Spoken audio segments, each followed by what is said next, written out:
Hello बच्चों, मेरा नाम राघवेंद्र यादव है। तो आज हम आपके लिए परसेंटेज का एक क्वेश्चन लाए हुए हैं। उसका हम आपका बिल्कुल कॉन्सेप्ट क्लियर करेंगे। तो जरा ध्यान दें इस पे। अगर x, y से 25% ज्यादा है, ज्यादा कमाता है, तो y, x से कितना परसेंट कम कमाता है। प्रश्न ये है, एक बार और रिपीट कर दे रहे हैं।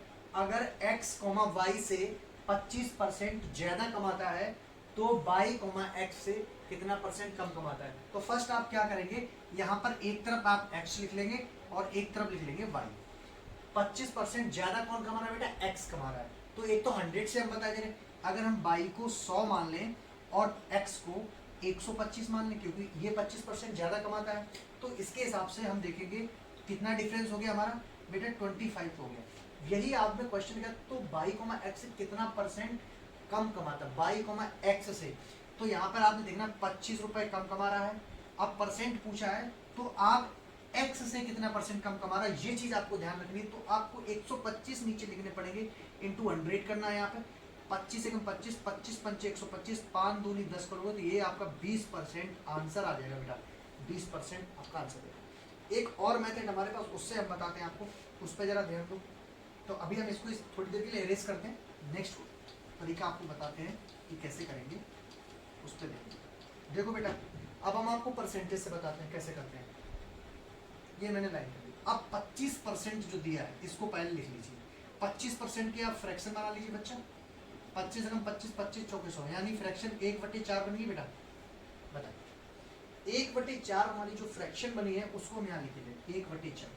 कह रहा है 25% ज्यादा कमाता है। जब भी ज्यादा या कम होता है तो ज्यादा के लिए प्लस करते हैं बेटा।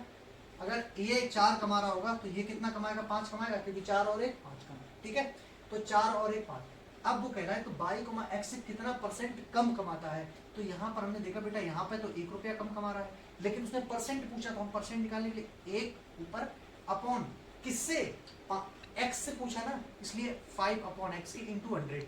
परसेंट के लिए हम क्या करते हैं, 100 से मल्टीप्लाई करते हैं। 5 दूनी 10 करेंगे, आपका 20% ये आ गया आंसर। ठीक है बच्चा, तो ये आपका क्वेश्चन पूरा रहा। अब हम देखते हैं बेटा दूसरा क्वेश्चन, एक और इसी में हम आपको बता दे रहे हैं ताकि करके भेज दो। ठीक है, इसको हम इरेज कर रहे हैं।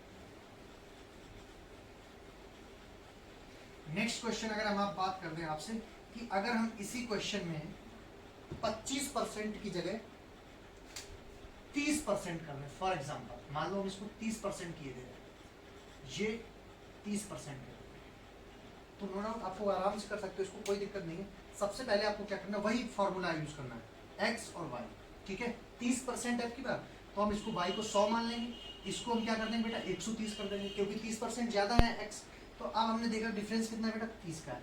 जब 30 का डिफरेंस है बेटा, मैंने क्या किया, y, x से कितना परसेंट कम कमाता, सेम वही 30 अपॉन कितने में, x से पूछा गया ना, तो 130 इंटू 100। बेटा अब आपने सॉल्व करना है, कैसे करना है, 0 से 0 कट गई, ऊपर 30 और 10, 30 ढाई 300, तो यहाँ पे 300 हो गया बेटा, और 300/13 हो गया। अब बेटा आपको क्या करना है, आपको मिक्स फ्रैक्शन में करना है। तो 13 दूनी 26 बेटा, 13 दूनी 26, 2 बार गया, कितना बचा बेटा, आपका बचा 4, 13 तिया 39, 23 सही, 1/13% आंसर ये हो जाएगा आपका। ठीक है, तो ऐसे आप क्वेश्चन को ट्राई करते रहें, आप देखते रहें कि आगे आप कोई भी परसेंटेज आप अप्लाई कर सकते हैं और चेक कर सकते हैं कि हमारा क्वेश्चन का आंसर क्या आ रहा है। अगर आपकी ये बात समझ में आई हो तो लाइक करें, कमेंट करें और शेयर करें वीडियो को। तो बच्चों अब मैं लेके आया हूँ आपके पास एक और क्वेश्चन। ठीक है, परसेंटेज का है जो, देखिए अगर मोहन की आय राधा से 16 सही 2/3% कम है, तो राधा की आय मोहन से कितना परसेंट ज्यादा है, ये प्रश्न है। एक बार और रिपीट कर दे रहे हैं, अगर मोहन की आय राधा से 16 सही 2/3% कम है, तो राधा की आय मोहन से कितना परसेंट ज्यादा है, ये प्रश्न है। तो देखो कैसे करेंगे इसको। सबसे पहले तो हम बेटा जो परसेंट जहां पे लिखा हो तो उसको टारगेट करते हैं। तो हमारा 16 सही 2/3% जो है उसे हमने लिख लिया। ठीक है, अब हमें इसे पहले तो मिक्स फ्रैक्शन से प्रॉपर फ्रैक्शन में ले आना। 16 की 48 2 50/3 बच्चा कर दिया। इसके बाद अभी भी ये परसेंट में है, फिर हमने एक और बार किया इसको स्टेप में, 50/3 और नीचे परसेंट हटाएंगे तो 100 से भाग लग जाता है, आपको पता है, मैंने पहले भी बता रखा अपने वीडियोस में। 50 कम 50, 50 दूनी 100, बेटा इसका आ जाएगा 1/6 एक फ्रैक्शन बन के आ गया आपके सामने। ठीक, अब आपको दो नाम दिए हैं ना, उन नामों को आप लिख लो, चाहे हिंदी में लिखो चाहे इंग्लिश में, जिसमें तुम्हें सही लगे। ये मैंने लिख दिया, एक तरफ राधा बच्चा और एक तरफ हमारा है बंदा मोहन, उसको बन जाएगा। ठीक है, फ्रैक्शन हमने ऑलरेडी निकाल ली है हमारी जो है। अब हम क्वेश्चन को फिर एक बार, अगर मोहन किया है राधा से 16 से 2/3% कम है, यानी राधा से जो मोहन किया है वो कम है, यानी राधा की ज्यादा है, ये तो कंफर्म हो गया ना। तो यानी कि कम है, कम के लिए मैंने आपसे क्या बोला कि 1/6 जो आपकी फ्रैक्शन आई बेटा 1/6, तो कम का मतलब अगर राधा की 6 है तो मोहन की बच्चा कितनी होगी, 5 हो जाएगी कि नहीं हो जाएगी। ठीक है, तो 6 और 5 का हो गया। अब आगे उसने प्रश्न बोला है तो राधा की आय मोहन से कितना % ज्यादा है, तो आपको क्या करना, सेम क्वेश्चन, 6 और 5 में डिफरेंस कितना बेटा आ गया, 1 का आ गया, आपने 1 लिख लिया। ठीक है, अब आपसे पूछा है कि मोहन से कितना %, जब मोहन से, जिसमें से वर्ड याद रखना, 5 इसका दिया है ना, तो मोहन की कितनी है, यहाँ पे 5 है, तो 5 इंटू 100, क्योंकि परसेंट में चेंज करने के लिए 100 से मल्टीप्लाई करते हैं, तो 5 दूनी 10 किया हमने 20, यानी हमारा 20% जो है आंसर के रूप में आ गया। ठीक है, जी हो गया। तो फिर देखो एक और क्वेश्चन लेके आया हूँ, किसी स्कूल में 45% छात्र लड़के हैं, ठीक है, और लड़कियों की संख्या 440 है। स्कूल में लड़कों की संख्या बताओ, लड़कों की संख्या पूछी गई, तो आपने सबसे पहले क्या करना, मैंने आपसे, हम हमेशा यही कहते हैं सबसे पहले परसेंट को टारगेट करो, तो आपने देखा कि 45% जो है वो एक स्कूल में छात्र लड़के हैं, ठीक है, बॉयज हैं, और बाकी तो लड़कियां होंगी।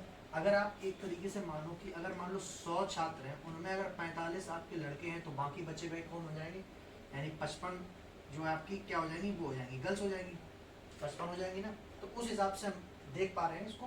तो 45% को हमने बोला पहले फ्रैक्शन कर लो, फ्रैक्शन देखो इसकी कैसे बनाएंगे, 45/100 कर देंगे बेटा, 5 नेम 45, 5 दूनी 10, आपकी फ्रैक्शन बेटा 9/20 बन गई। ठीक है, अब हमें आपको पहले से बता रखा है कि जो 20 होता है वो एक्चुअल वैल्यू होती है, यानी कि कंप्लीट वैल्यू होती है, यानी टोटल छात्र 20 है फ्रैक्शन के अकॉर्डिंग। सवाल पे मत जाइए, अभी फ्रैक्शन से ही हम नंबर ऑफ स्टूडेंट पे पहुंच जाएंगे, कितने स्टूडेंट हैं क्या है।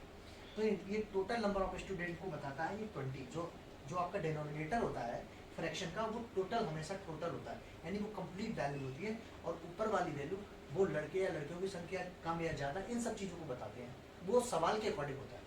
अब आपने देखना है कि बेटा अगर 9 लड़के हैं, 20 में 9 लड़के हैं, तो बेटा लड़कियां कितनी हो गई, तो आप इसमें से माइनस करके निकाल सकते हो।